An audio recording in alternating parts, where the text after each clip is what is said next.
किसी भी समस्या का समाधान रणभूमि में नहीं हो सकता। मोदी के यूक्रेन दौरे से ठीक पहले पुतिन ने किया बड़ा ऐलान सुन जेलेंस्की भी हैरान। उधर मोदी ने भर ली उड़ान। अब कैसी होगी जेलेंस्की से मुलाकात, क्या होगा नजारा, क्या करेंगे पीएम मोदी, इस बात पर है सबकी नजर। एक और यूक्रेन रूस जंग लड़ रहे हैं तो दूसरी ओर इजराइल हमास।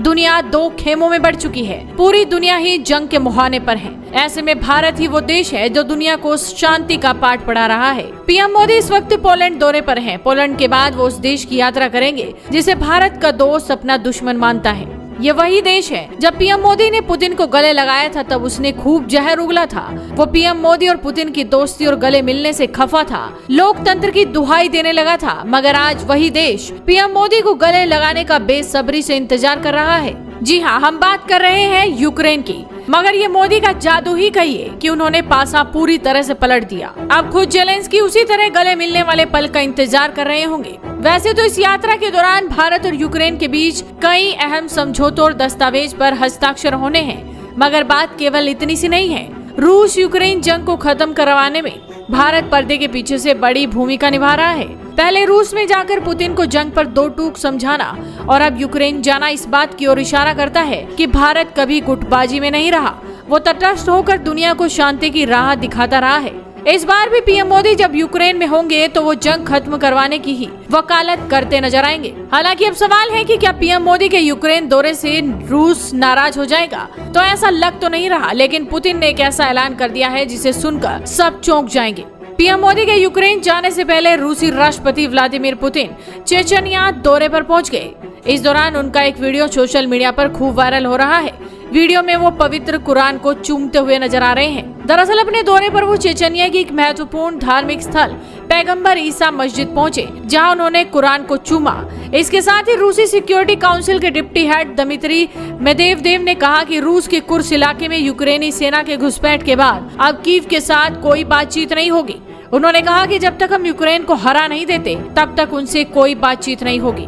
रूस ने बातें इस वक्त में की हैं जब पीएम मोदी यूक्रेन के दौरे पर जाने वाले हैं। वहीं पीएम मोदी ने यूक्रेन दौरे पर जाने से ठीक पहले एक बार फिर से रूस और यूक्रेन में शांति की बात करके ये दिखा दिया कि वो इन दोनों में जंग समाप्त करके ही दम लेंगे। किसी भी समस्या का समाधान रणभूमि में नहीं हो सकता।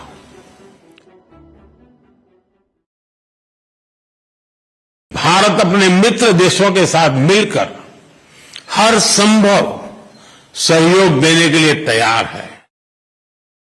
यूक्रेन और पश्चिम एशिया में चल रहे संघर्ष हम सभी के लिए गहरी चिंता का विषय है। भारत का यह दृढ़ विश्वास है कि किसी भी समस्या का समाधान रणभूमि में नहीं हो सकता।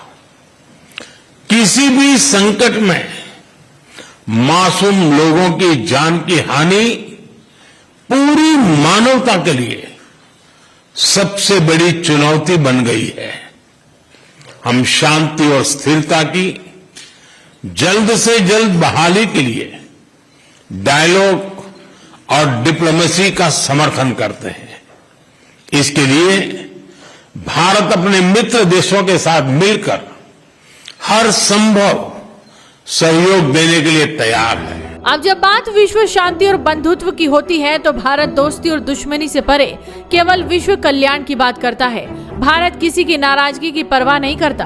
पीएम मोदी के रूस दौरे से अमेरिका भी नाराज ही चल रहा था, मगर पीएम मोदी ने वही किया जो सही था। भले ही कोई नाराज हो जाए, मगर वैश्विक मंच पर भारत वही बोलता है जो दुनिया में शांति कायम करने के लिए सही होता है। मौजूदा वक्त में जब सभी देश अलग अलग खेमों में बढ़ चुके हैं, ऐसे में भारत ही वो देश है जो रूस को भी समझा रहा है तो यूक्रेन को भी। ये बात खुद अमेरिका भी जानता है कि केवल भारत ही रूस को जंग खत्म करने के लिए मना सकता है। रूस यूक्रेन जंग में अब पूरी तरह आर पार की लड़ाई है। इस तनाव भरे माहौल में पीएम मोदी का यूक्रेन जाना युद्ध के लिए काफी निर्णायक साबित हो सकता है। युद्ध खत्म करने के लिए पीएम मोदी पुतिन से बात कर चुके हैं।